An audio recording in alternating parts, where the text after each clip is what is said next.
Retirement Thrift Investment Board, and Christina Boyd to be the Inspector General at the Office of Personnel Management, or OPM.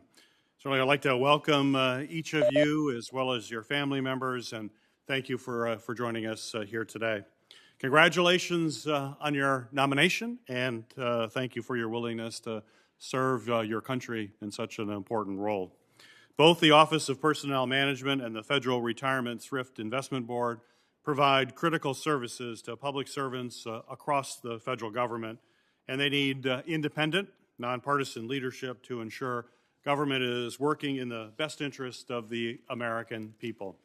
OPM functions as the bedrock of our nation's personnel and management efforts in the federal government, and the OPM Inspector General is critical for the agency's success, serving in the chief oversight role. Ms. Boyd, if confirmed, you will be the OPM's independent watchdog, charged with combating waste, fraud, and abuse in the federal government. To be successful, you must exercise appropriate judgment and independence. You must follow the facts wherever they may lead, and you must not allow political pressure to interfere with your work. Likewise, the Federal Retirement Thrift Investment Board requires experienced, independent leadership to carry out its essential duties without political interference. If confirmed to the board, each of you will serve as trusted fiduciaries responsible for protecting and administering the retirement savings of our nation's federal employees and service members who will rely on their thrift saving plans following their careers in public service. In your respective roles, you will serve millions of dedicated, hard-working Americans who have devoted their lives to public service and deserve to retire with dignity and financial security. Today, we are one step closer to fulfilling that commitment. Congress must ensure that these vital roles are filled with leadership who can exercise the appropriate judgment and independence to carry out this critical mission.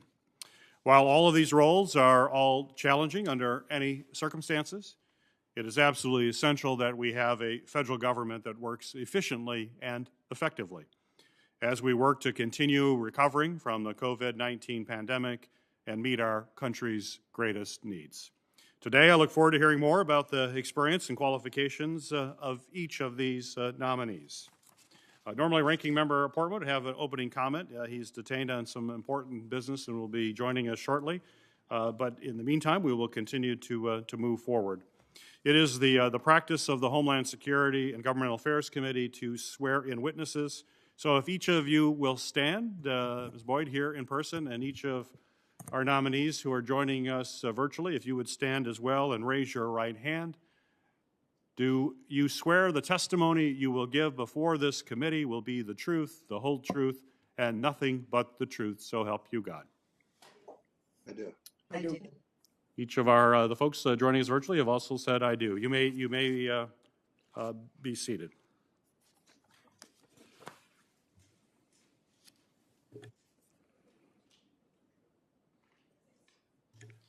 Before we turn to the nominees, we have a few introductions from some of my Senate colleagues.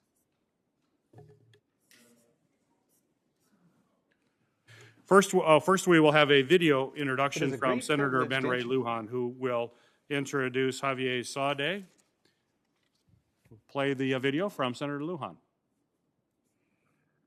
It is a great privilege to introduce President Biden's nominee to be chairman of the Federal Retirement Thrift Investment Board, Javier Saade. Mr. Saade brings 3 decades of broad global experience as a leader in business, finance, and technology. He has deep experience driving economic growth and has had a remarkable career managing, investing, and governing corporations, investment funds, and nonprofits. I welcome his nomination to chair the Federal Retirement Thrift Investment Board. Mr. Saade is no stranger to presidential appointments. He was appointed by President Obama to serve as Associate Administrator of the U.S. Small Business Administration and was its Chief of Investment and Innovation, overseeing tens of billions of dollars. Senator Padilla, I think we're going to... Prior to public service, He spent changes over up. We have to 20 be years flexible in here in this operating, committee here management with consulting, technical and challenges here. investing roles in the But private sector. I will now This is turn this additional and over valuable to Senator perspective for the Padilla, Thrift. who will introduce two of our nominees, Stacey Olivares and Leona Bridges. Senator Padilla. Thank you, Mr. Chair, and also as he's on arrival, Ranking Member Portman, proud to introduce two of President Biden's nominees for the Federal Retirement Thrift Investment Board, who are both from the great state of California. First, Stacey Olivares, who is a skilled business executive with a strong commitment to equity. She's a graduate of UC Berkeley and Harvard University, and she brings a long record of leadership in public service and service in the private sector. Ms. Olivares developed an expertise in global capital markets during her 5 years as executive director of the California Commission for Economic Development. Next, as a portfolio manager at Morgan Stanley, she focused on driving investments with strong returns while ensuring positive impacts in our communities. She continued that mission as the chief investment officer for major funds, including the California Organized Investment Network, which helps drive economic growth with benefits for global equity. Recognizing her skill and insight, Governor Newsom appointed Ms. Olivares to serve on the board of the California Public Employees Retirement System in 2019. For those who may not know, CalPERS is the largest public pension fund in the country, responsible for more than $450 billion for 2 million members. In each of these positions, Ms. Olivares has proven that wise investments can and should align with our most important values. And she's also known for her mentorship in the Latino business community. As a board member of the Hispanic Heritage Foundation, she's worked to create networks for Latino industry leaders and pipelines for the next generation. She knows that diversity at every level is key to business success in the 21st century. So I'm very proud to support her nomination. Next, I also want to welcome Leona Bridges. Ms. Bridges is a graduate of San Francisco State University with an MBA from Golden Gate University. She's an experienced asset manager, having spent more than 2 decades as managing director at Barclays Global Investors, the world's largest asset manager. During that time, she was known for building relationships with civic and community organizations while overseeing complex global investments. Ms. Bridges also brings a long record of leadership as a public servant in San Francisco. She's a former director of the Municipal Transportation Agency, as well as a former commissioner for the San Francisco Parking Authority. Her work supported the city's economic development and its mission to build inclusive public services. Today, Ms. Bridges serves as a commissioner for the San Francisco Employees Retirement System, and she's also a dedicated advocate for higher education. As a member of the California State University Investment Advisory Committee, Ms. Bridges safeguards the public education of nearly 500,000 students. And she's also established a scholarship to give aid to students at her own alma mater. So I urge my colleagues to join me in supporting her nomination as well. Mr. Chair, we're lucky to hear from such a highly qualified group of nominees today. And on that final note, I ask unanimous consent to add several letters into the record from a bipartisan group of business leaders and stakeholders in support of the nomination of Javier Saade, who's also before us today. All right, thank you, Senator. Without objection, those letters will be entered into the record. Thank you, Mr. Chair. Thank you for the opportunity to introduce the nominees. Well, thank you.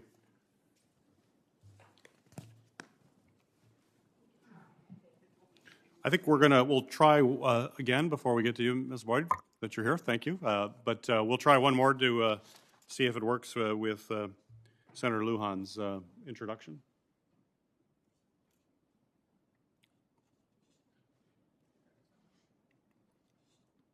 It is a great privilege to introduce President Biden's nominee to be chairman of the Federal Retirement Thrift Investment Board, Javier Saade. Mr. Saade brings 3 decades of broad global experience as a leader in business, finance, and technology. He has deep experience driving economic growth and has had a remarkable career managing, investing, and governing corporations, investment funds, and nonprofits. I welcome his nomination to chair the Federal Retirement Thrift Investment Board. Mr. Saade is no stranger to presidential appointments.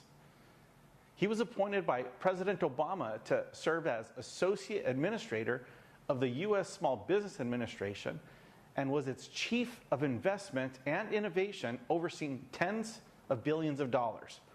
Prior to public service, he spent over 20 years in operating, management consulting, and investing roles in the private sector. This is additional and valuable perspective for the Thrift. He also served as the board member for the Pan American Development Foundation, the Nature Conservancy, and Foundation for Puerto Rico. As a proud and highly qualified Puerto Riqueño, Mr. Saade is what the Thrift Investment Board needs. As a nation, we need more diverse voices driving our investment decisions. Diverse teams have been shown to improve returns. They bring a new perspective, and I have confidence that Mr. Saade's unique perspective will be a tremendous asset for the board. Mr. Saade is the person to lead the TSP to success for all federal employees and members of the uniformed services. I urge my colleagues to support his nomination. Thank you. Thank you, Senator Lujan. Next, we have videos from two of our colleagues to introduce Mr. Gerber. First, we're going to have an introduction from Senator Casey, followed by an introduction from Senator Toomey. I'm proud to introduce Michael Gerber and support his nomination to be a member of the Federal Retirement Thrift Investment Board. I've known Michael for about 25 years now, and I've known his family for even longer. His mother, his father, and his grandfather and my father knew each other, as did both our parents. Mike Gerber's extensive experience in both the public sector and the private sector will allow him to serve the American people with honor as a member of this board. He's a person of integrity. I know that personally. He's a longtime community leader in southeastern Pennsylvania. He earned his undergraduate degree from the University of Pennsylvania and his law degree from Villanova University School of Law. Mike was a law clerk to United States District Judge Ronald Buckwalter, Jr. for the United States District Court for the Eastern District of Pennsylvania. Mike was an elected official in Montgomery County, Pennsylvania. He was elected as a Pennsylvania State House of Representatives member for 8 years, representing the 148th District in Montgomery County. During 5 of those years as a state representative, Mike Gerber also served Pennsylvania as a trustee for the State Employees Retirement System, where he served on the investment and audit committees. Mike currently serves as a partner and Chief Corporate Affairs Officer for FS Investments, where he's also president of the firm's philanthropic arm. Mike Gerber has a strong commitment to public service, and I have no doubt he will serve the people of our nation with integrity in this position. I believe he will faithfully serve all of the American people in this role. Thank you. Chairman Peters, Ranking Member Portman, and members of this committee, thank you for allowing me to briefly introduce Mike Gerber and express my enthusiastic support for his nomination to serve as a member of the Federal Retirement Thrift Investment Board. It's my pleasure to have this opportunity to introduce my friend Mike Gerber in this confirmation process, and thank you to Mike for your willingness to serve. I've known Mike for many years, and I really value his friendship and his counsel. Mike is a longtime resident of Pennsylvania. He received his undergraduate degree from the University of Pennsylvania, where he played defensive back for Penn's Ivy League champion football team in the mid-1990s. He received his law degree, cum laude, from Villanova University School of Law. He's also a very active member in the community with a distinguished career in both the public and private sector. Mike has a record of public service. He served for 8 years in the Pennsylvania House of Representatives and 6 years as a trustee of the Pennsylvania State Employees Retirement System. As a representative, Mike was instrumental in advocating for the expansion of Pennsylvania's 529 college savings plan that became law in the mid-2000s. Earlier in his career, he'd practiced law at Drinker, Biddle, and Reith before joining FS Investments. Today, he serves as Senior Managing Director and Chief Corporate Affairs Officer at FS Investments. And beyond these roles, Mike also currently serves in a number of other capacities. He's on the Board of Trustees of the University of Pennsylvania, a founding chair of the Board of the Philadelphia Financial Scholars. And to further highlight his professional accomplishments and experience, Mike's a leader at the Philadelphia Chamber of Commerce, where he serves on the Executive Committee. In addition to all that, Mike's a leader at the Small Business Investor Alliance, where he's contributed to important policy discussions regarding access to capital for middle market companies. I've worked with Mike directly on critical policy issues, including the COVID-19 relief packages we passed nearly 2 years ago. Now, as members of this committee know, this board is tasked with the prudent administration of the Thrift Savings Plan, of which there are millions of participants and $775 billion of assets, making it absolutely critical for someone in this role to have the requisite experience. Mike's career in asset management and his experience as a trustee of a major public pension system certainly qualify him to serve on this board. My friendship and working relationship with Mike is a testament to Mike's strong belief in the importance of bipartisanship and finding consensus. And I've personally seen Mike's open-mindedness and constructive approach to problem solving. I am confident that Mike will draw on his many experiences to be a valued member of the board and a leader with whom members of this committee and others in Congress would enjoy working. I strongly recommend you support Mike Gerber's confirmation, and I appreciate this opportunity to endorse his nomination. Thank you, Senator Toomey. Our first nominee to be recognized for an opening statement is Christina Boyd, nominated to be the Inspector General for the Office of Personnel Management. Ms. Boyd currently serves as the Chief Counsel for Oversight on Policy on the House Committee on Oversight and Reform. In her role, she oversees federal workplace matters and has over 20 years of experience on Capitol Hill. Her experience includes whistleblower protection, transparency, and improving the ability of inspectors general and other agency watchdogs to access agency information.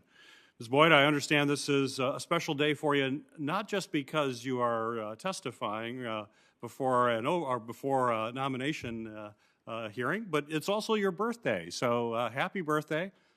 This does not happen very often on a birthday, so I suspect this is one birthday you will probably remember for years to come. But it's wonderful to see you. Thank you for being here. Again, thank you for your service.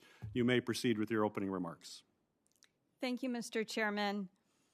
Chairman Peters, Ranking Member Portman, and members of the committee, thank you for the opportunity to appear here today. I am grateful to the President for the honor of being nominated to be the Inspector General for the Office of Personnel Management.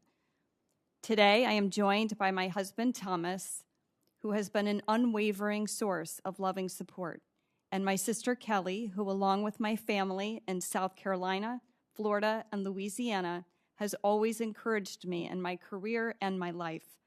My son and 2 stepdaughters are not here because they are all in middle school, Nick, Rachel, and Megan. I have been deeply moved by the support I have received from former and current colleagues from both sides of the aisle, members of Congress, and many people with whom I have worked throughout my career. I have always felt a calling to public service, following the example set by my parents and my grandparents. My mother is a nurse practitioner who dedicated her career to mental health, helping those who are often forgotten by society. My father, a doctor, used his expertise to improve care for veterans at the VA hospital in my hometown of Tampa, Florida. In college, I had the privilege of interning for Senator Connie Mack, helping with the consideration of potential nominations for military service academies. That experience led me to work in Congress, which I have now done for over 2 decades. My first job was in this building, serving as counsel for the late Senator Max Cleland, who served on this committee. For the last 19 years, I have served as a counsel on the House Committee on Oversight and Reform. I am currently the Chief Counsel for Oversight and Policy, and I previously served as General Counsel.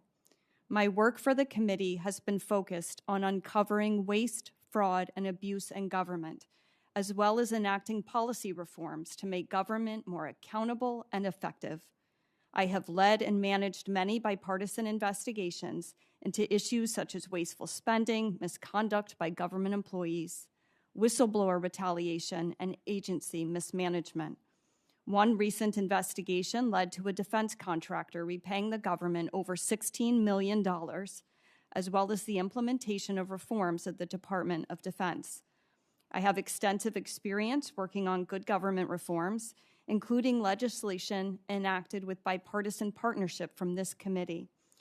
For example, I helped lead bipartisan efforts to enact the Inspector General Empowerment Act, which enhanced the authorities of inspectors general. I believe that oversight makes government more accountable and effective.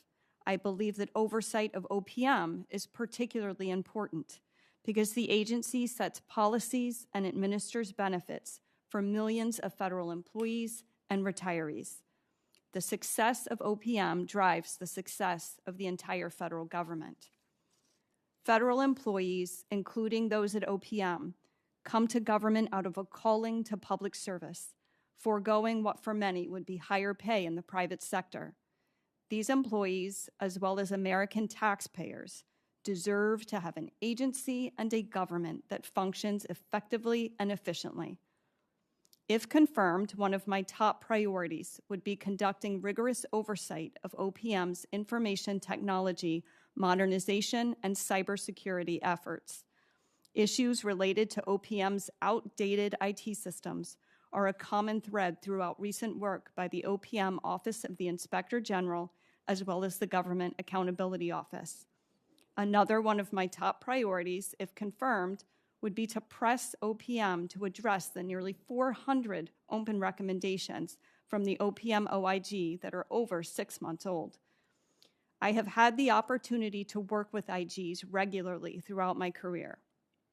I understand how important it is to the work of Congress, including this committee, for IGs to be responsive and transparent.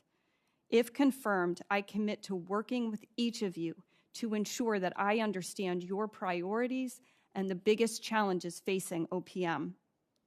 I commit to operating in an independent, objective, transparent, and accountable manner. Thank you again for the opportunity to appear here today. I appreciate your consideration. Thank you, Ms. Boyd. Our next nominee is Mr. Saade, who is nominated to be a member and chairman of the Federal Retirement Thrift Board. Welcome, Mr. Saade. You may deliver your opening remarks. Thank you, Chairman Peters. Chairman Peters, Ranking Member Portman, members of the committee. It's an honor to appear before you today. And Senator Lujan, thank you so much for your leadership and that kind introduction. We're all glad to see you're back. The respect I have for this committee's work is immense, and if confirmed, I will endeavor to be a strong partner. My story is an improbable one, but at the same time, just one of many versions that personify the American dream.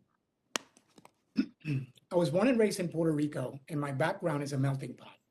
My paternal grandfather was of Lebanese roots, grew up during the Great Depression in a small town, and became an agronomist. My maternal grandfather was a Bronx-born German Jew who fought in the Korean War and retired from HUD. Both my grandmas were of Spanish descent, and their families in Puerto Rico for centuries. My father worked in a community bank for decades, and my mom was a homemaker and entrepreneur. They are watching now from San Juan. Hola, mami, papi.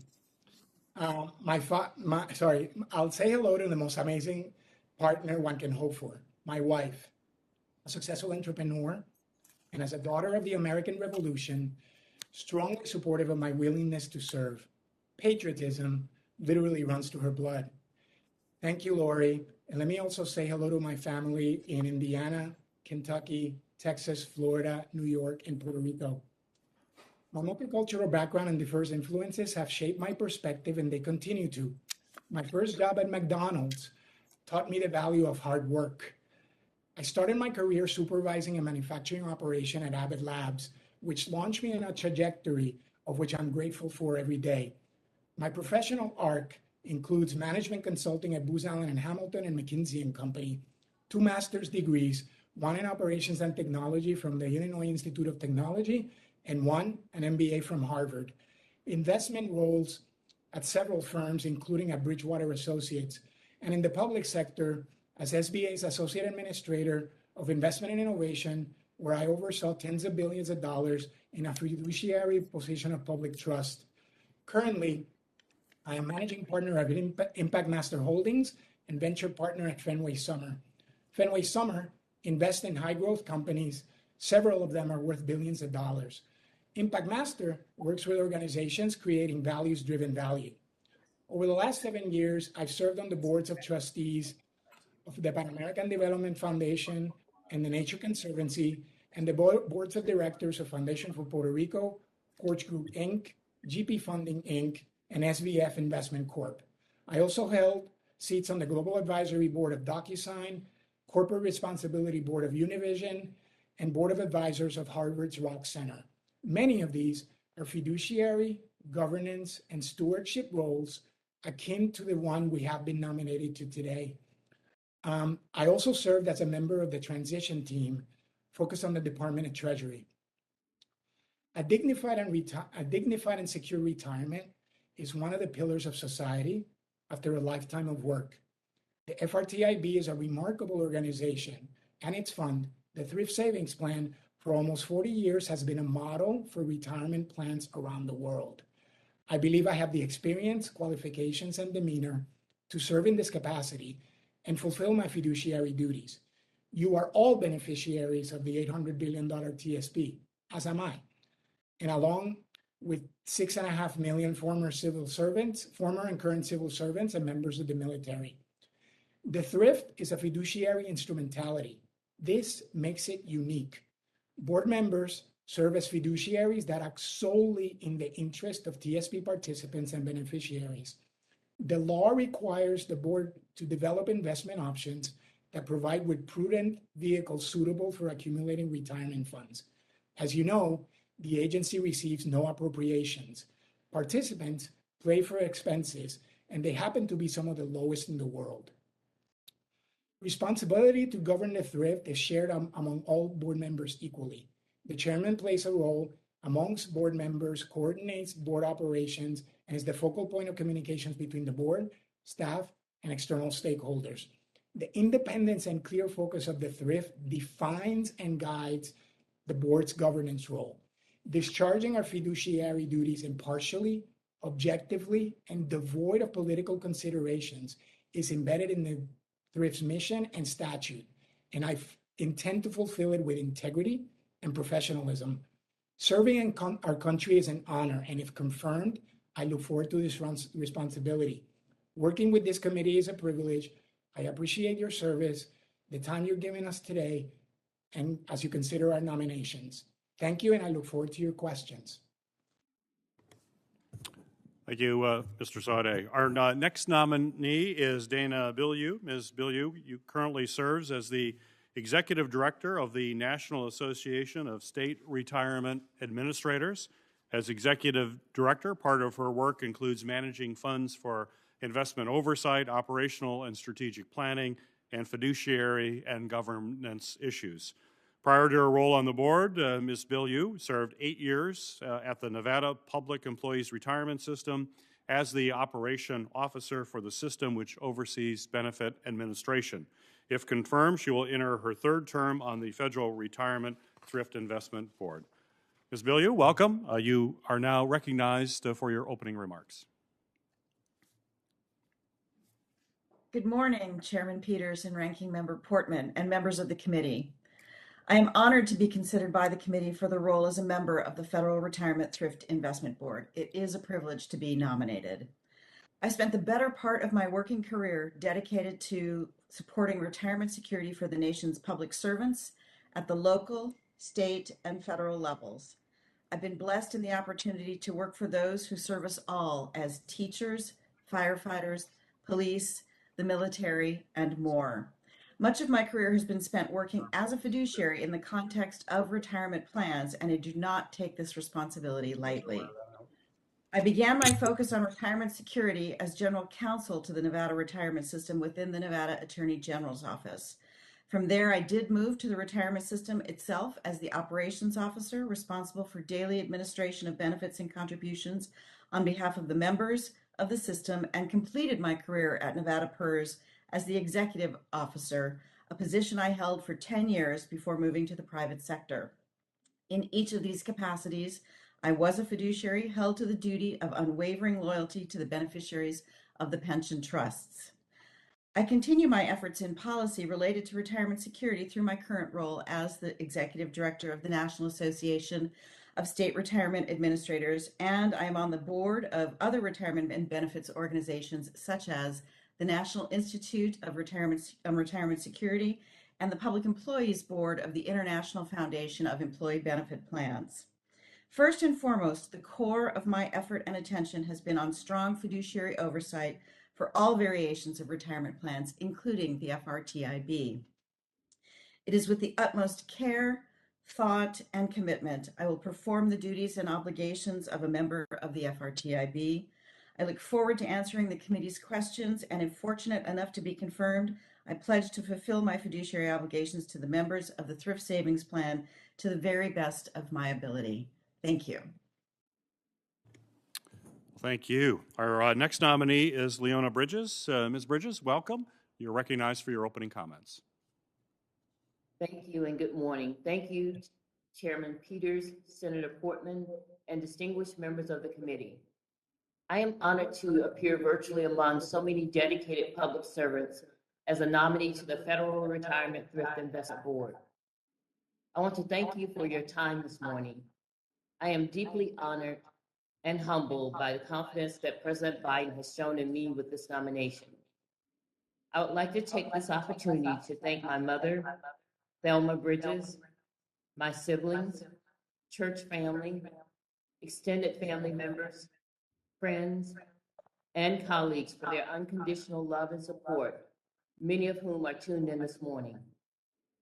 I would also like to acknowledge my family members who are no longer with us, especially my grandfather, Harrison Bridges, Uncle George Bridges, and my two brothers, Lawrence and Otha Bridges, who served in the U.S. Army and were members of the Thrift Savings Plan, TSP.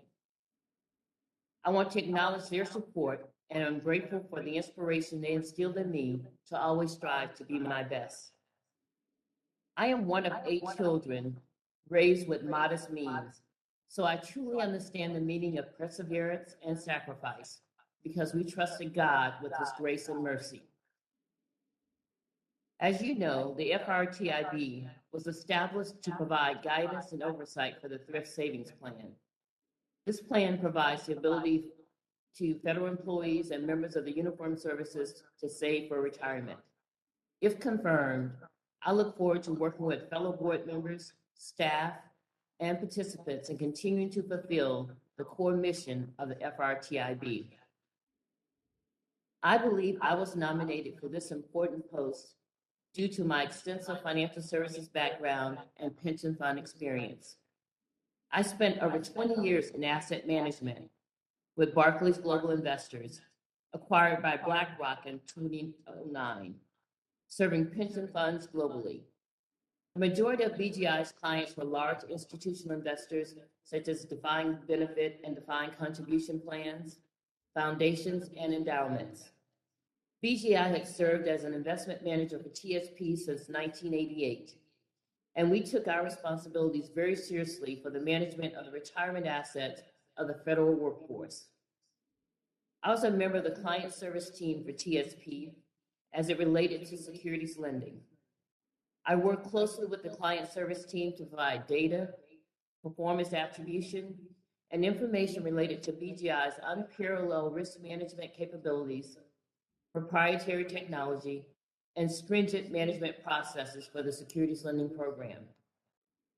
Over the past 10 years, I have served as a commissioner for the San Francisco Employees Retirement System, SPURS, and served on the Deferred Compensation Committee over the same period of time.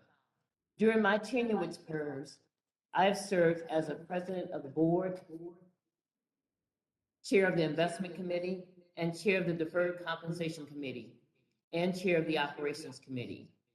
We've worked closely with our staff, record keeper, investment managers, and consultants in enhancing our communications with participants in the plan by offering webinars, enhancing online capabilities, promoting direct marketing, conducting in-person educational forums prior to the global pandemic, and advancing tools that enable participants to achieve their financial retirement goals. Additionally, SPURS offers a range of investment options and portfolio solutions to its participants. We have strived to recruit and retain good talent to serve the system. In addition to my experience with BGI and SPURS, I currently serve as a member of the California State University CSU Investment Advisory Committee, San Francisco State University Foundation Board, and the West Bay Local Development Corporation. It is in these roles with governing boards that have given me the experience with oversight and fiduciary responsibilities for staff, investments, and the need to reconcile the interests of many stakeholders.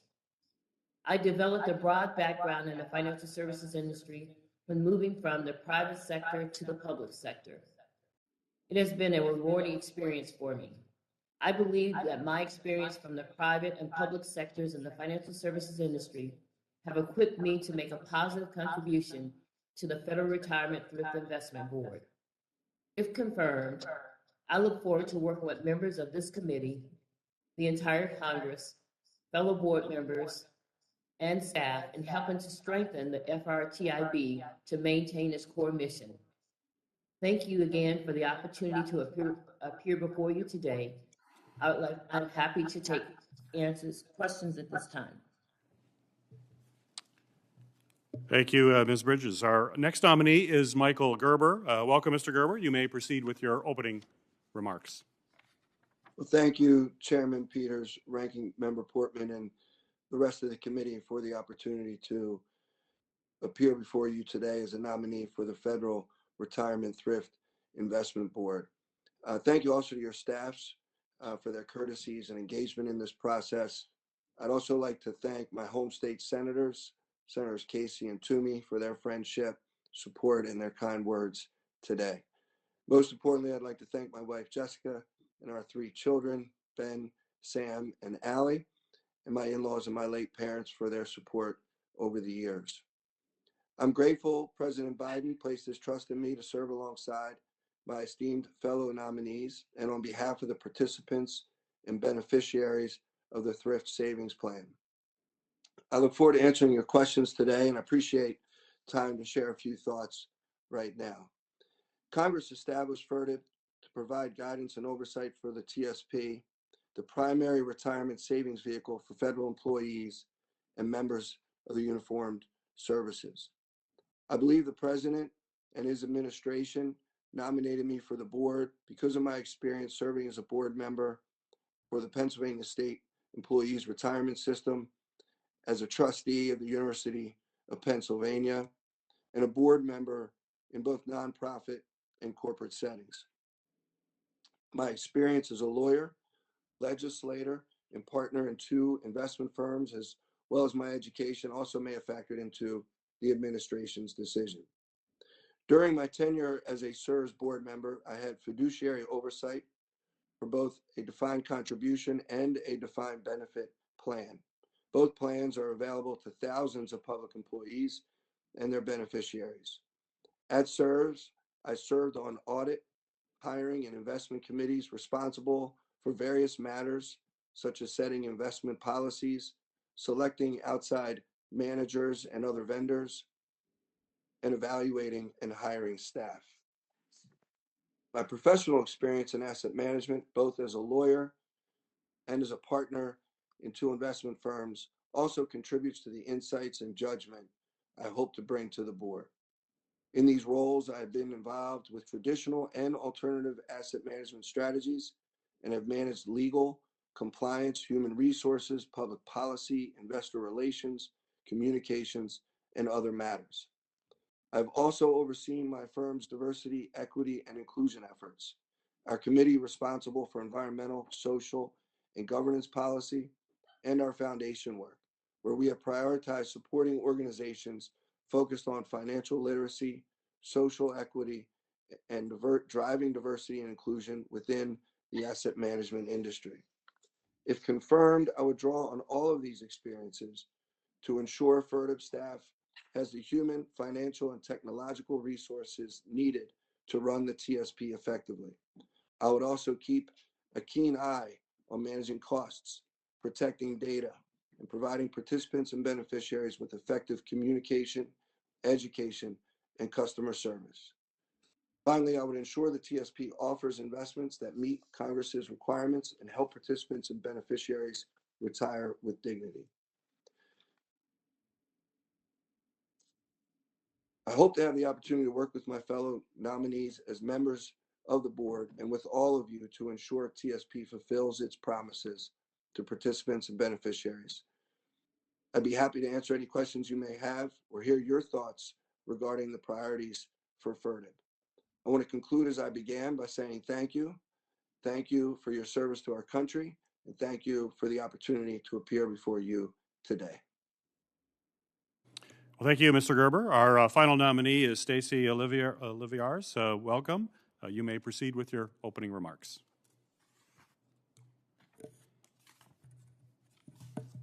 And members of the committee, I appreciate the opportunity to appear before you today. And thank you, Senator Padilla, for your kind introduction.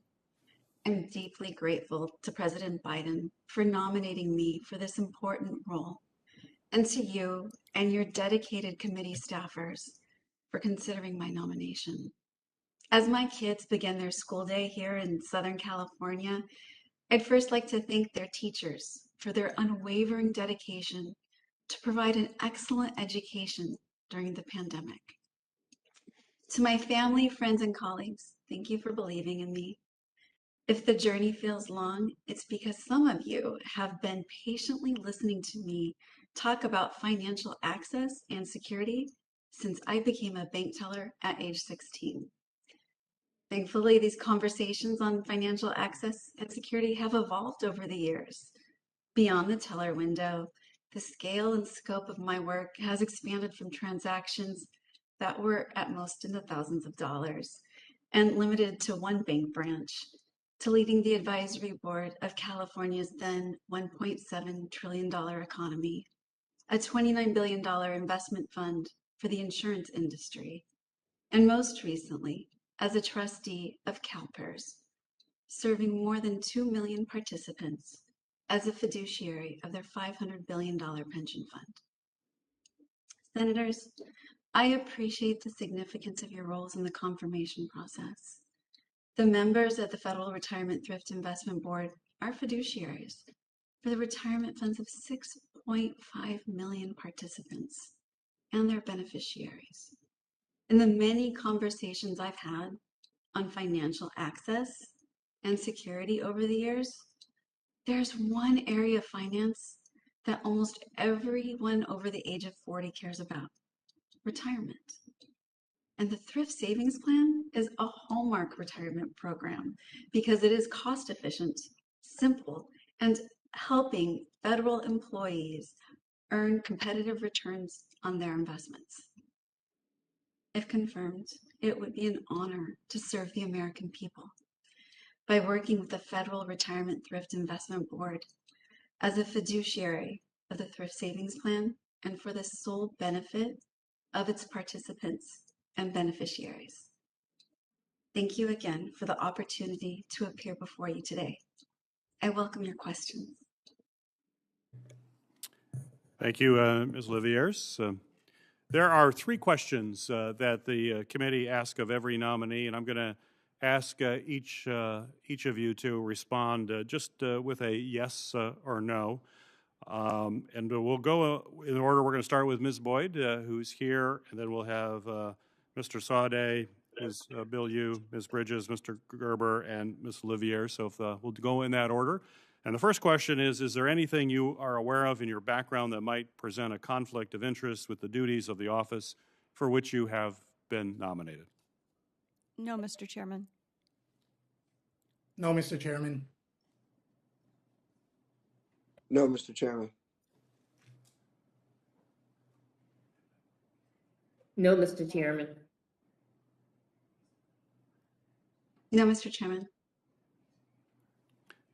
Ms. Billyou, I think your sound was off, but that was a no, I believe? Yes. Second, do you know of anything personal or otherwise that would in any way prevent you from fully and honorably discharging the responsibilities of the office for which you've been nominated? No. No, Mr. Chairman. No, Mr. Chairman. No, Mr. Chairman.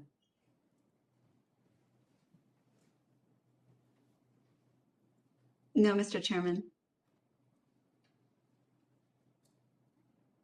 And lastly, do you agree without reservation to comply with any request or summons to appear and testify before any duly constituted committee of Congress if you are confirmed?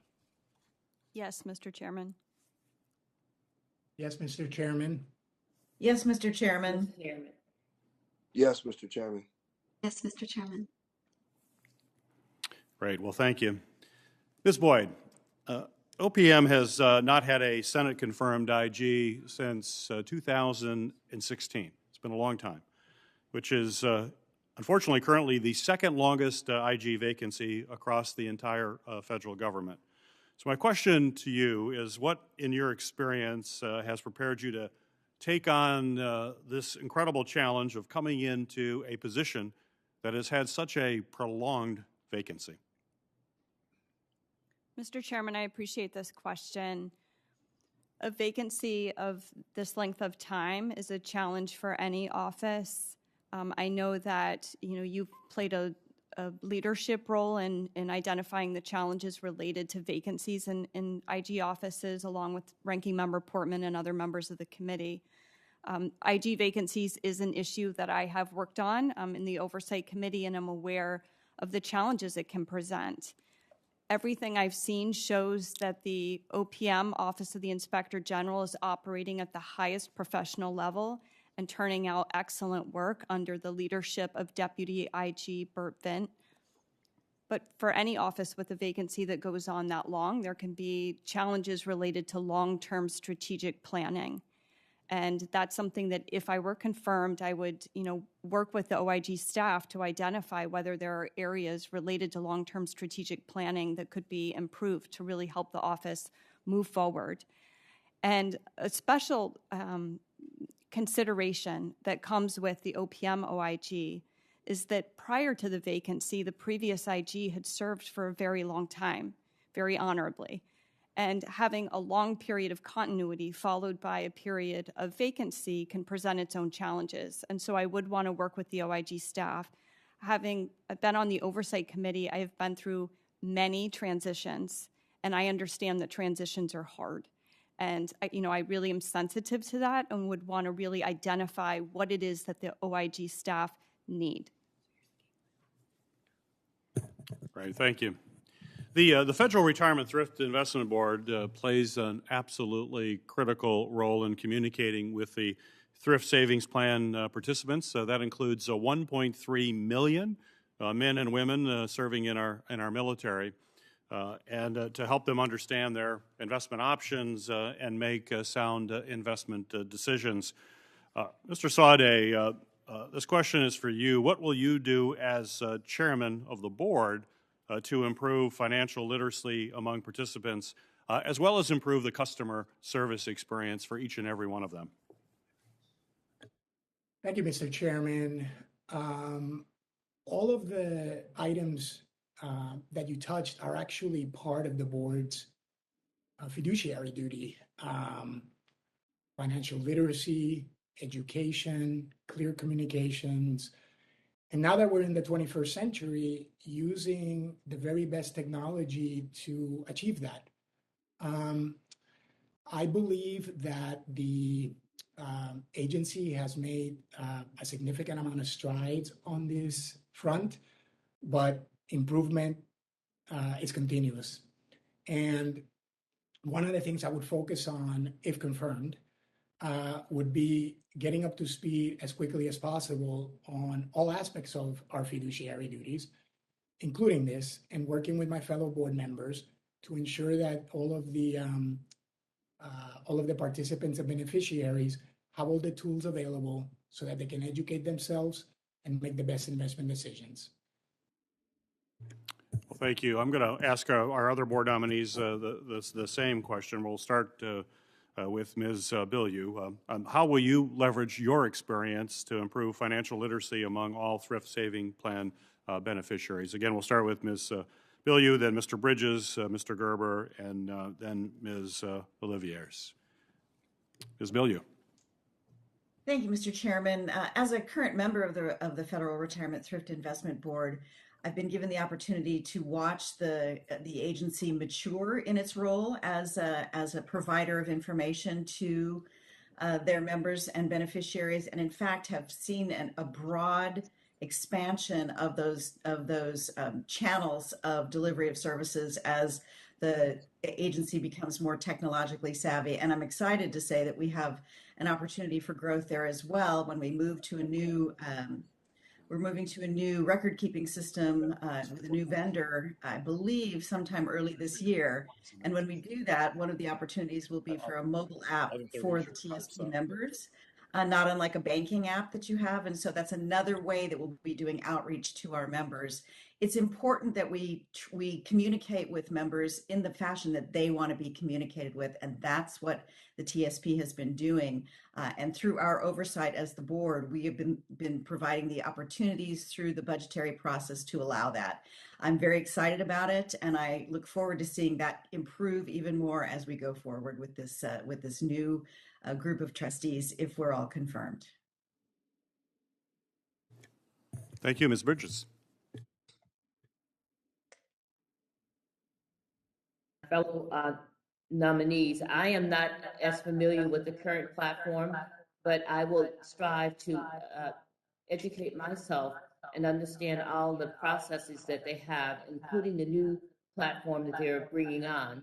And then I would work closely with staff, the executive director, and my fellow board members to enhance the education for all participants, because I truly believe education will make a difference in how people save for retirement. And in a world we live in now with the current technology, most people are very familiar with advanced technology. So the more we can use the platforms that people are familiar with, I feel that the educational tools will be more enhanced and people will save more money to enhance their retirement savings. Thank you. Mr. Gerber? Thank you, Mr. Chairman. If confirmed, I certainly look forward to learning more about what FERDA does in the area of financial literacy and customer service, and I look forward to leveraging my experience in both areas. As a trustee of a state pension fund and as a member of our audit committee, which was very focused on the operations of the pension system, I was quite involved in overseeing the education we provided our participants and beneficiaries, and certainly the customer service, where we track data and we're very focused on making sure our folks receive a high level of customer service. In the private sector, I'm involved with these issues as well. As you know, Senator, I founded a financial literacy and entrepreneurship program in Philadelphia called the Philadelphia Financial Scholars, and I serve as its board chair. It's something that's near and dear to my heart, but it's also something that we do through my business. We have several 100,000 investors in my business, and we put a great deal of effort into educating them and their financial advisors about our products so that they can be used effectively in investors' portfolios. And we also put a lot of work and effort into making sure that our investors have top quality customer service. So these are areas with which I'm very familiar, both from my work at the pension system and my work in the private sector. I look forward to leveraging my experiences to try to make sure that the participants and beneficiaries at FERDA have adequate education and top-notch customer service. Well, thank you. Ms. Olivares. Thank you, Mr. Chairman. Financial access and education is near and dear to my heart, and it's the role of the FRTIB to ensure that the TSP participants have the financial knowledge to make informed investment decisions for the furtherance of their financial interests and that of their beneficiaries. There's so much data that organizations receive, and I think if confirmed, it would be great to take a look at surveys the FRTIB has done on its participants, which features participants use, and what the intersection is between the FRTIB and OPM when it comes to calculating retirement options and financial education. Thank you. Thank you. Skills gaps, Ms. Boyd, this is for you. You know, skills gaps across the federal workforce impede the government from effectively serving the public, which is why, again, in 2021, GAO identified strategic human capital management as a high-risk area for federal government. So my question to you is, what do you think hinders effective human capital management, OPM, and government-wide, and how are you going to work within the OIG to strengthen human capital management if you are indeed confirmed? Thank you, Mr. Chairman. Strategic human capital is a really critical issue, and it's something that has been on GAO's high-risk list for an extremely long period of time. It's something that I've worked with GAO on as a part of their high-risk list, and really understand that it's a serious issue that needs to be addressed. Because it's been on the high-risk list for so long, I think that it may be an issue that agencies accept as a systemic problem. It's something that does need more attention, and if I'm confirmed, I would work with the OIG staff to identify whether there are areas that the OIG could add value to the work that GAO has already done. The OIG did identify this issue as one of the top 4 management challenges for fiscal year 2022 for OPM. But I would like to work with the OIG to ensure that that the office is taking advantage of any opportunities to add value in this area. Well, thank you, Ms. Boyd. I need to ask questions downstairs. We have an Armed Services Committee meeting going on, so Ranking Member Portman will now chair this hearing. Ranking Member Portman, thank you. Thank you, Mr. Chairman. I appreciate the testimony today, and I'm going to start with an opening statement since I was not here at the beginning to be able to do that, given another scheduling problem, which seems to be a busy day. So I want to start by saying that I appreciate all of you stepping forward to serve, Krista Boyd to be Inspector General of Office of Personnel Management, and then, of course, our 5 nominations to the Federal Retirement Thrift Investment Board. OPM is really a critical agency. As you know, they play an important role managing personnel policies. They act as the federal government's chief human resources officer. They direct employment management services, of course, retirement benefits for the federal agencies. And the OPM Inspector General, which is open right now, of course, plays a crucial role in terms of oversight and investigations. The audits and investigations, as well as recommendations for changes to the agency's structure and process, is something that this committee takes very seriously. And we look forward to having a chance to talk to you, Ms. Boyd, more about that. You do have good experience, in my view, in terms of the congressional side of this, because you have not just been a counsel to various members, but you've been part of the House Committee on Oversight and Reform, a committee I once served on. And your experience there, I think, is helpful in terms of the oversight role. On the Thrift Savings Plan and the Federal Retirement Thrift Investment Board that we're talking about adding folks to today, again, really important. The Thrift Savings Plan is now the largest defined benefit plan in the world. And it's one that, of course, because it manages almost $800 billion in assets, is incredibly important to the 6.5 million people who participate in it. The members of the board have to be committed to making investment decisions solely in the best interest of Thrift Savings Plan participants, period. And this is something that I think most members of the committee, I hope, feel very strongly about. Personal preferences or personal policy choices or partisan preferences cannot play a role. Politics cannot be involved. Further, members must have the substantive experience to be able to take on this task because it is such an enormous investment. So the experience, the training, and the expertise in the management of financial investments and pension benefit plans is really important to me. So with that, let me just ask a couple of questions of our nominees, and Ms. Boyd, start with you. Again, I've served on the House Committee on Oversight and Reform. It's an important committee. It's also one of the most partisan committees I found in the United States Congress. I think you would probably agree with that. Do you believe it will be a challenge for you to move from your role at the Oversight and Reform Committee to being IG if confirmed? Thank you, Senator, for the opportunity to address my background. I do not think it will be a problem at all. I am committed to serving in an independent and objective manner. I have extensive bipartisan work, including hundreds of bipartisan investigations that have gone across administrations. I have been dedicated to uncovering waste, fraud, and abuse, and my North Star is finding the facts.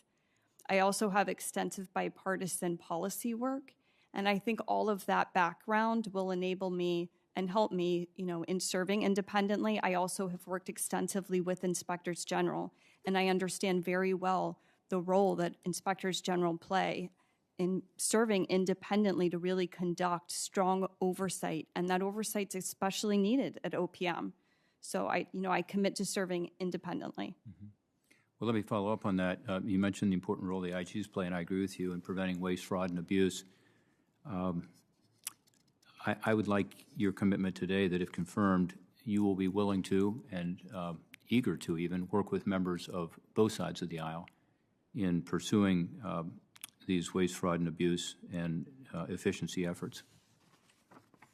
Yes, Senator, I do commit to do that. The communications with Congress is something that should be done by IGs in a nonpartisan manner, and I intend, if confirmed, to communicate with, to be as transparent and accountable as I can. That's and the reporting role to Congress is extremely important, and it's an important protection of the independence of IGs.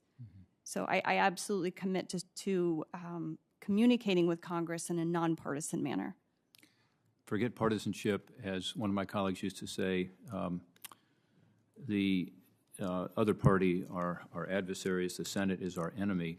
I don't believe that, but in terms of your background on the House versus the Senate, this is the Senate committee that is confirming you, if you are successful. Do you also make a commitment that you will be even-handed in your work with the House and the Senate? Yes, Senator. I started my career in this building working for Senator Max Cleland. I will not be partial between the House and the Senate, and particularly this committee is the committee of jurisdiction for both OPM and the Inspector General Act. So I expect to have a very constructive relationship with this committee. Good. In your response to the committee's pre-hearing questionnaire, you talked about IT issues as among your top concerns. And I think that's important. As you know, GAO has a number of recommendations in terms of information technology that you're probably aware of at OPM. In light of recent events and the ever-increasing number of cyber threats to the United States, what steps can you take to ensure that an event like the 2015 hack of OPM personnel records does not happen again? Thank you, Senator, for the opportunity to address what is a priority area for oversight for me if I am confirmed. It's really important that the OIGs stay on top of OPM's efforts to protect its information. There are a number of outstanding open recommendations from the OIG now that have been uncovered during FSMA audits, and it's really important for OPM to address those open recommendations. If confirmed, I would make it very clear from the beginning with the OPM director that I expect those open recommendations to be a priority, particularly the ones related to cyber.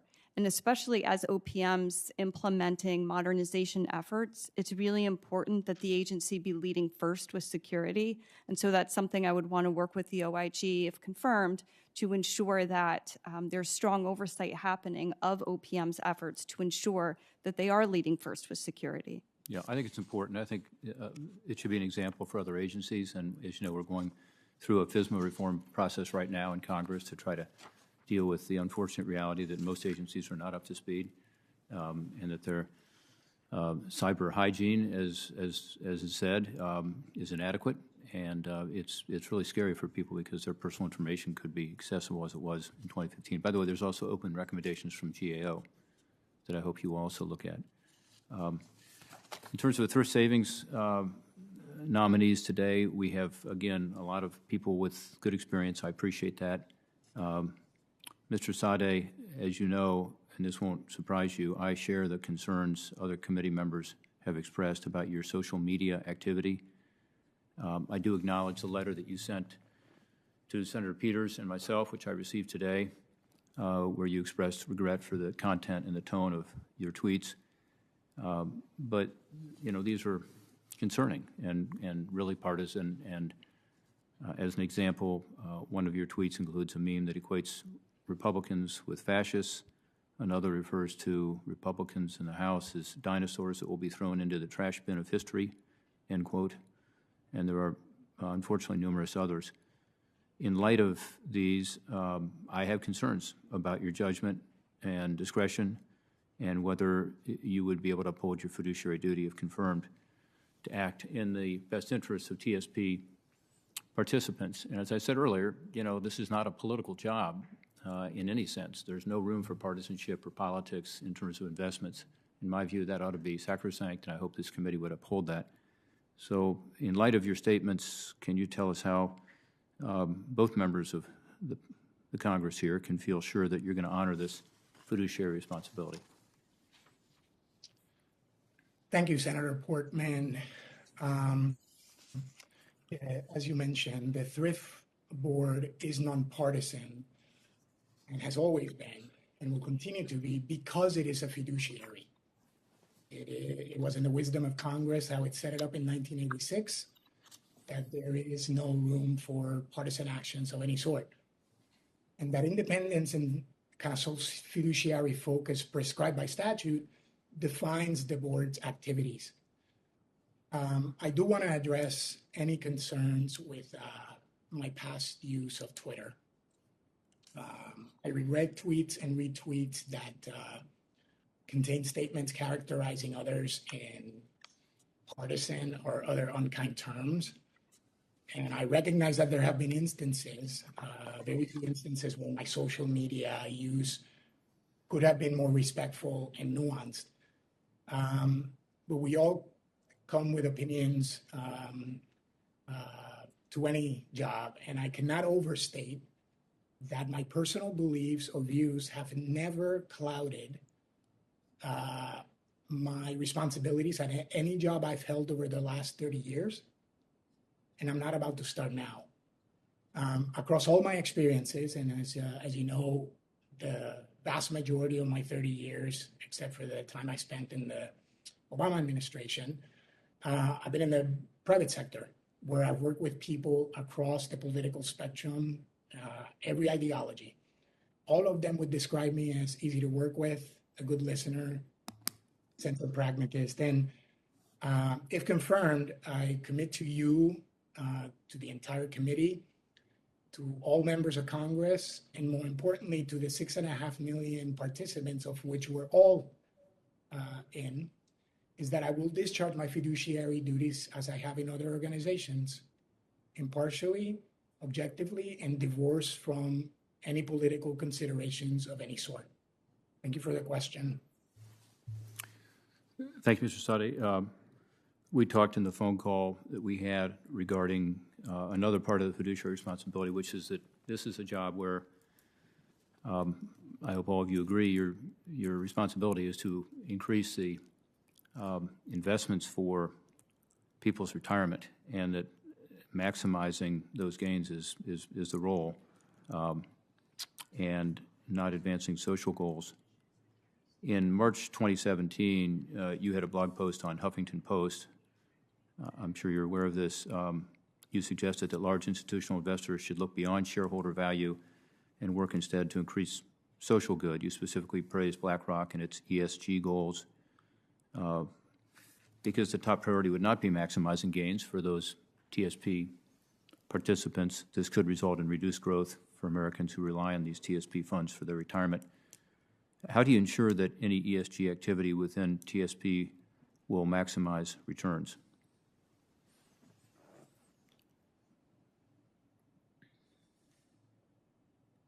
Sorry, I couldn't find the button, Senator Portman. The only thing that drives the board is exactly what you said, which is to maximize returns, minimize risk, and do it at the lowest cost possible. The way the Thrift does that is through the broadly indexed long-term horizon funds. In terms of what you brought up that I wrote, and I've written several things in that spirit, the way I would describe to you how I think about things is that democracy, for example, I believe is the best form of governance for a people. And I also believe that the best way to organize an economy or any economic system is capitalism. Those things evolve. Capitalism has evolved over centuries, as has capitalism. And one of the questions we always should ask as fiduciaries is be aware of what's happening. A lot of the private sector is looking at these things, but a lot of the taxonomies, reporting structures, disclosures, they, I believe, are in the early stages. So I don't believe there's any room for activism or active management of the funds, because it is literally impossible the way it's the funds are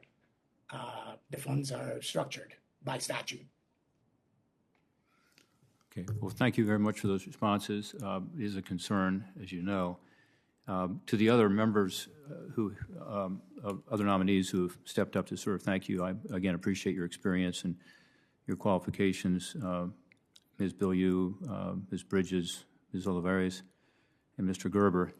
I'm now going to turn to my colleague, and others may have questions as well.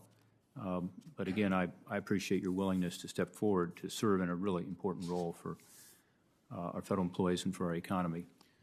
With that, Senator Langford. Senator Portman, thank you. Mr. Saade, you gave very safe answers today to Senator Portman in some of his questions here and talked through. I am one of those folks that you had described as being one day thrown into the trash heap of history because I'm a Republican, and apparently a fascist because I'm a Republican.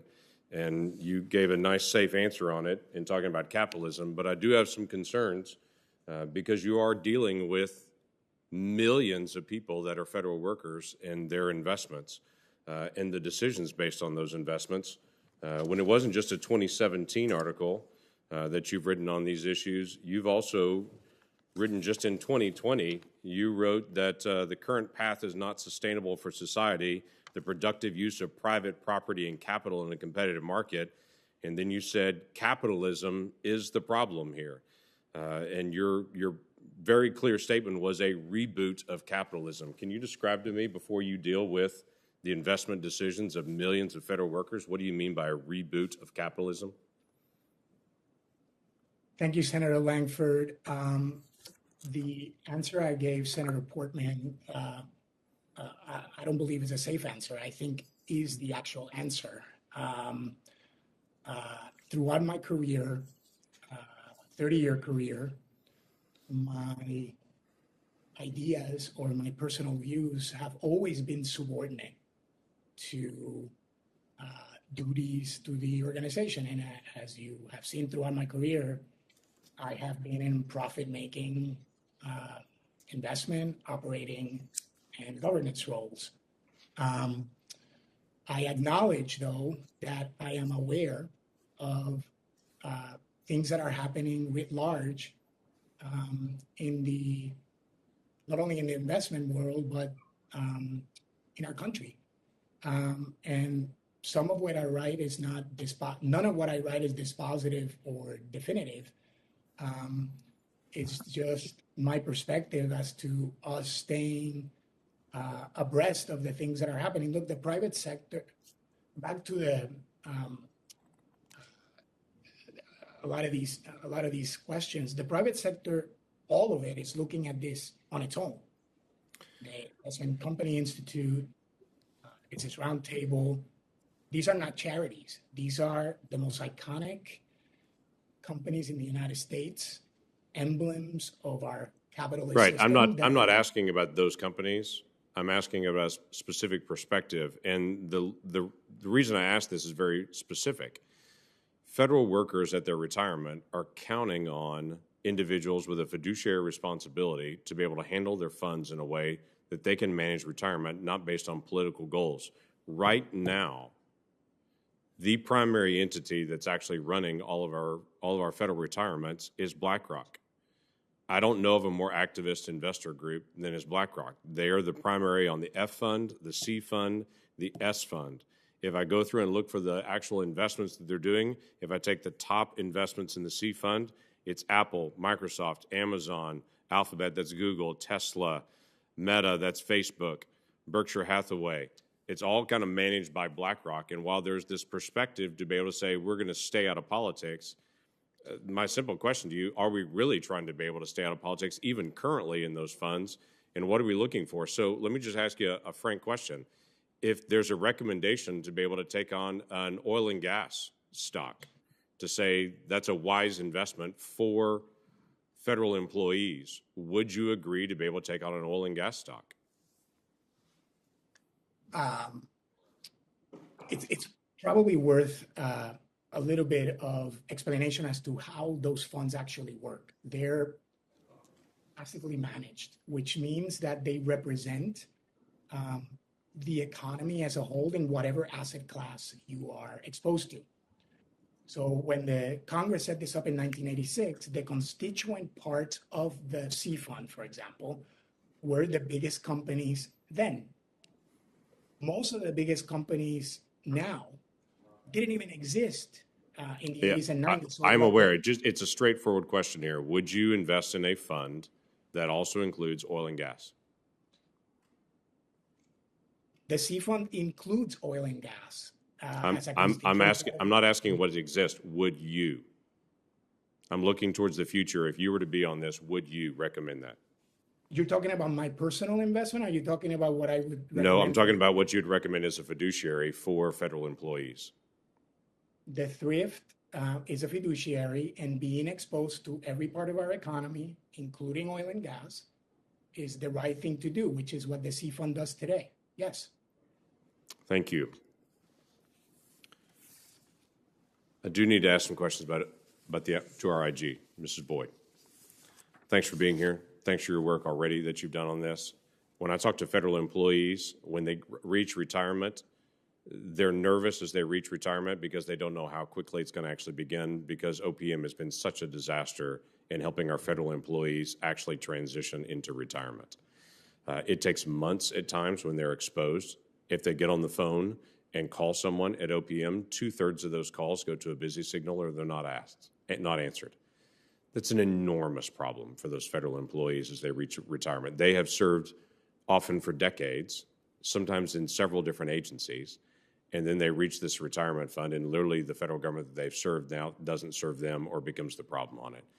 That's been around for a while. How are you planning on helping us provide some transparency and a set of answers that can be implemented at OPM?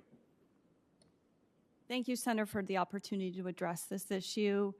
The delays in retirement benefits is a serious problem. It's one where the OPM OIG has included it on their top management challenges, and it really goes to the core of OPM's outdated IT systems. There's, the agency's still using a paper-based system, and that's something that has to change. And so if confirmed, I would work with the OIG staff to identify whether there are additional areas where the OIG can press the agency as a part of its modernization efforts. I know the agency's aware of it, but to really take action quickly, and as a part of that, also addressing the customer service problems, because that's another area where the OIG has identified serious issues that the agency just, has not taken enough action to address the customer service issue. So I would work with the OIG staff and identify what, first of all, pressing on the open recommendations, but then also identifying additional areas of work. this is an area that all of us are counting on people stepping in and proposing solutions. We all see the problem, and the problem's been out there for a while. OPM's not been able to manage this for a while, and they need somebody that can step in and say, here's a way to be able to solve it. And so from this committee to you, when you step into this IG role that's been open now for 6 years, it is important that somebody steps in and says, here's a way to be able to fix this. It's going to take years. It's going to take dollars. We all understand that. But we've got to be able to see something that's not just an excuse of it's not getting done, but actually proposing it. So I appreciate you stepping up to this because it is a very complicated set of issues. So our hope is, and my hope is, that of the multitude of issues to be able to deal with, that you would deal with that one as a highest priority because that's been sitting out there so long undone. Thank you. I yield back. Thank you, Senator Langford. Senator Carper, you're recognized for your questions. Thanks. Thank you, Mr. Chairman. And our thanks to each of our nominees for your willingness to serve in these important capacities. Senator Portman and I, along with some of our other colleagues, have spent a good deal of time in past years working to make the Thrift Savings Plan an even better benefit for our federal employees writ large. And proud of the work that's been done, and very proud of the work we're grateful for had the opportunity to work as legislators to help make that possible. I believe Patrick McFarland may have been the last Senate-confirmed Inspector General for the Office of Personnel Management. As others have said, he served in the role, I think, for 26 years. It's a long time, until February of 2016. And as we know, this position has remained vacant for over 2,000 days. I understand this is the second longest running vacancy in Inspector General position at this time, and a critical position as the Office of Personnel Management continues efforts to modernize technology platforms and administer retirement benefits, and manage healthcare and insurance programs for over some 2 million federal employees. Mr. Boyd, let me start with you if I could, but you've given your past oversight work in Congress. How will you, if you will hit the ground running, how will you hit the ground running and lead an office that's been without permanent leadership, at least Senate confirmed leadership, for over 6 years? How will you hit the ground running? Go ahead. Senator, I want to start by saying I appreciated the opportunity to meet with you. The long-term vacancy does present inherently a set of challenges. Once I get into the role, I would understand better, what those challenges may be after meeting with the OIG staff. But one thing I really would like to address with the staff, if confirmed, is what tools do they feel like they need to really make sure that, particularly with the case of improper payments, that the OIG is able to uncover, identify, and recover every last improper payment. The OIG has identified increased capacity for data analytics as a potential need, and I think especially in that area, as well as any others, I would want to work with the OIG staff to make sure that the office has every tool that it needs to really perform its work effectively. Well, that makes a lot of sense.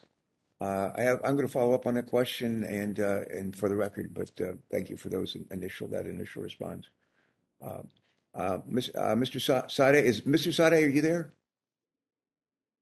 Yes, Senator Carper. I think there's a singer named Saade,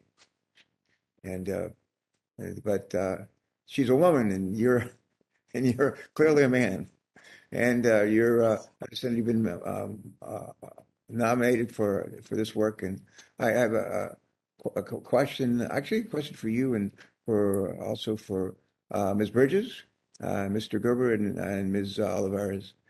Several years ago, I was proud to partner, as I said earlier, with Senator Portman on legislation to modernize the Thrift Savings Plan, which is now law. Thrift Savings Plan Modernization Act modernized outdated withdrawal rules, as you may know.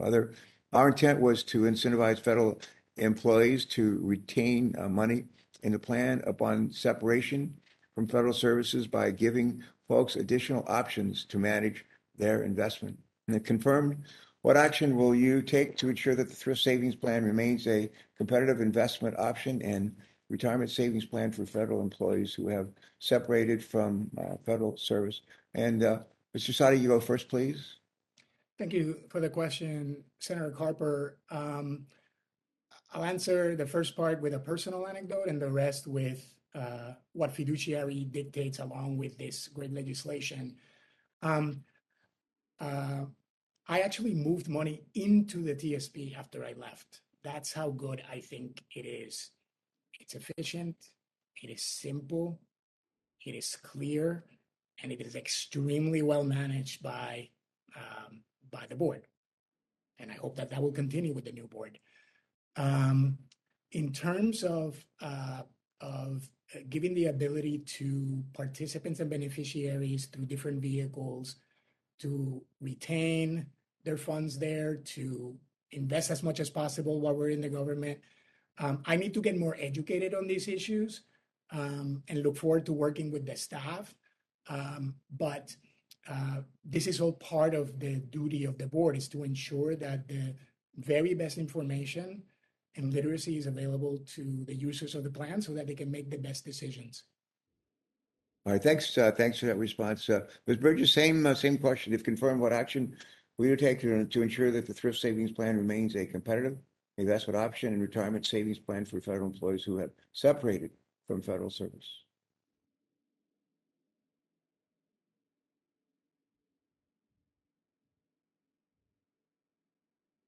Hello?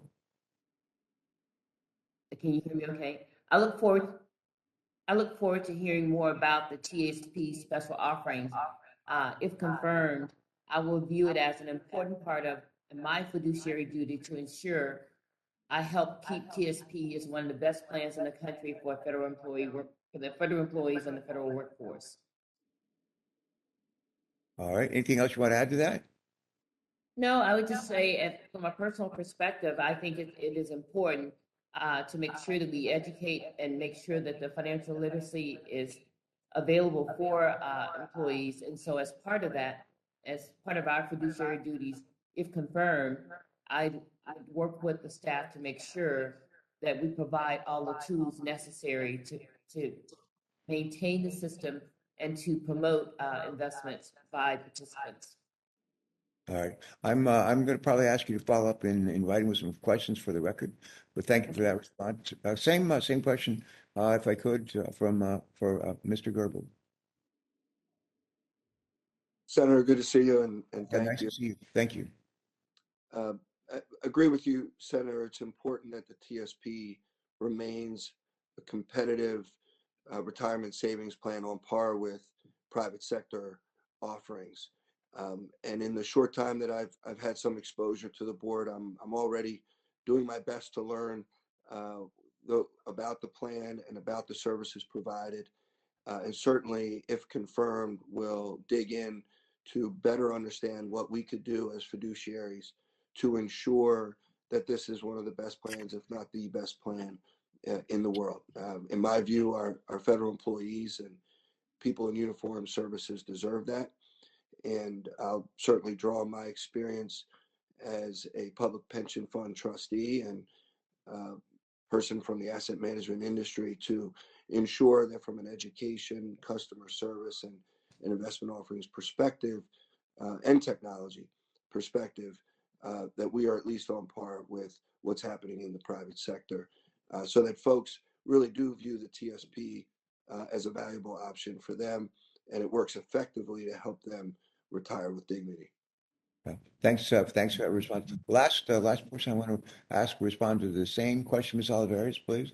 If confirmed, what actions will you take to ensure that the TSP remains a competitive investment option, retirement savings plan for federal employees who have separated from federal service? Go ahead. Thank you, Senator, for your question. It's challenging to administer a retirement program of any kind. And I think in this particular case, TSP has done a fabulous job, and so grateful to the committee, to the board, to the staff for that. I would, if confirmed, want to take a look at the available options in the private sector for different 401k plans, understand which ones have the most relevance and benefit to TSP participants, and also see how the TSP plan can coordinate with OPM and the pension plans so that participants have a full picture of what their retirement will look like.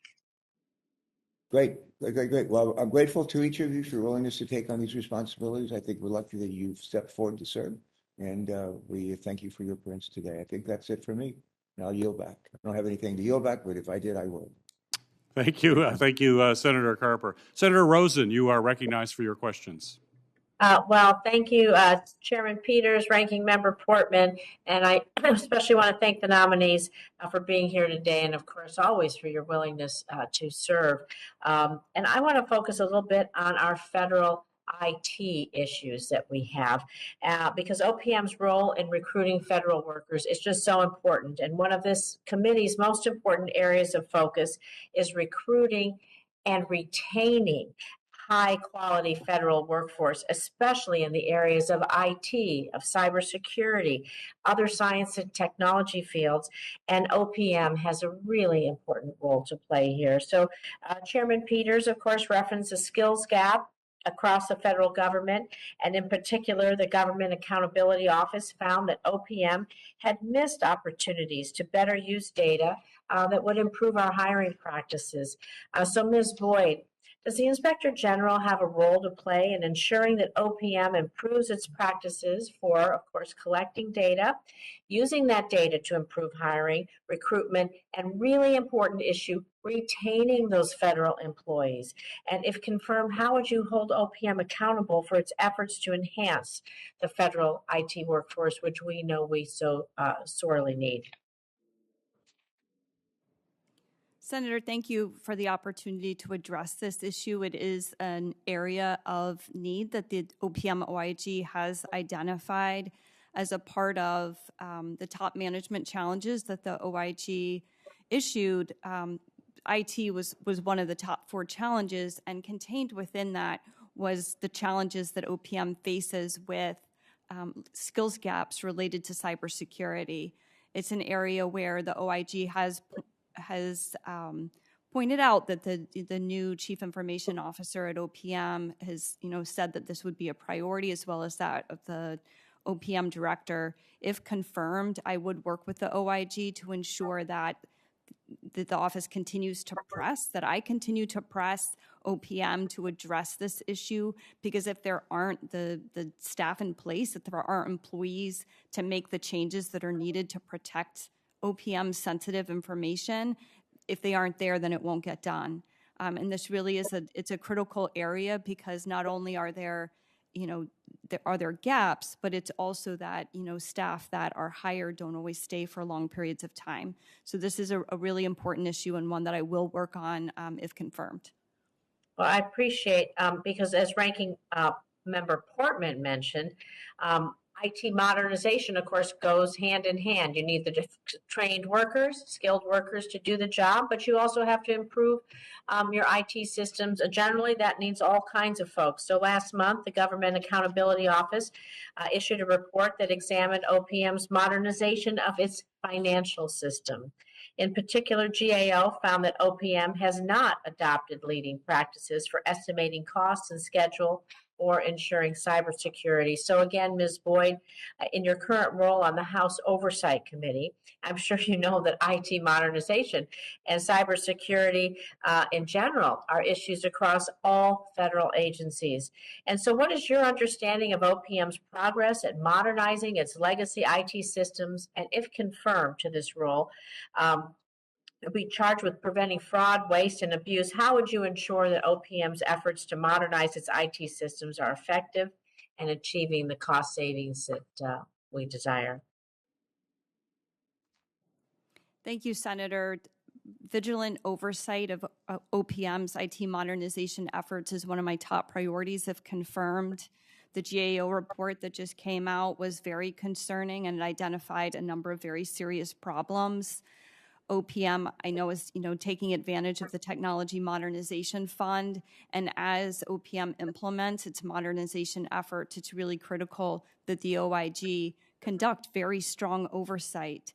And so that's an area, if confirmed, I would like to work with the OIG on to make sure that the office is being proactive in really, making the recommendations that OPM needs and identifying weaknesses, so that as OPM is implementing these modernization efforts, that there's, a really critical eye on it, and it's not like at the end GAO's already identified that the agency's over cost and overtime. So just making sure that we're not getting to the end and then identifying a bunch of problems, but rather helping the agency as it goes to really be using taxpayer dollars wisely, protecting the information that OPM holds, and ensuring that that the functions are working well. Well, thank you. I want to continue on this vein because excuse me, I want to talk about the importance of Senate confirmation because Chairman Peters referenced earlier, Ms. Boyd, you are nominated to a position that's been filled by an acting inspector general since 2016. It's 2022. I think we've been waiting a long time, and this calls to mind the hearing we just had in this committee last week about federal vacancies and the impact on government services when important federal government positions don't have Senate-confirmed leaders. But I want to build, again, on this theme of IT modernization, our workforce, cybersecurity, some of the things Senator Carper just before me mentioned, and others. When you don't have a Senate-confirmed position, we don't have someone who knows that they're going to be in leadership, how is the impact on morale for the federal government employees? We know that's an issue for both recruiting and retaining workforce. And what impact do you think it has really on workforce development, your short and your long-term planning, the projects on oversight implementation in this space, and what's lacking because we haven't had a Senate-confirmed nominee for so long? How are we going to kind of bridge that multi-year gap now? Thank you, Senator. This is, a really great question because vacancies really can have an impact. That's something that inspectors general have been testifying to Congress for many years, that IG vacancies can impact the morale of an office. I referenced earlier, and I want to emphasize that everything I've seen, the OIG is performing at the highest level. But if confirmed, I would like to really work with the staff to ensure that the OIG has the tools that it needs to really be, leading with practices that, help it identify waste, fraud, and abuse. If the OIG itself has outdated systems, it will make it challenging to conduct appropriate oversight of OPM. So really working with the staff to ensure that the OIG itself has the best systems in place. Thank you so much. I appreciate all of you being here today. I yield back, Mr. Chairman. Thank you, Senator Rosen. The nominees have made financial disclosures and provided the required responses to biographical and pre-hearing questions submitted by this committee. And without objection, this information will be made part of the hearing record with the exception of the financial data, which are on file and are available for public inspection to the committee offices. And to each of our nominees, again, congratulations on your nomination. Thank you for your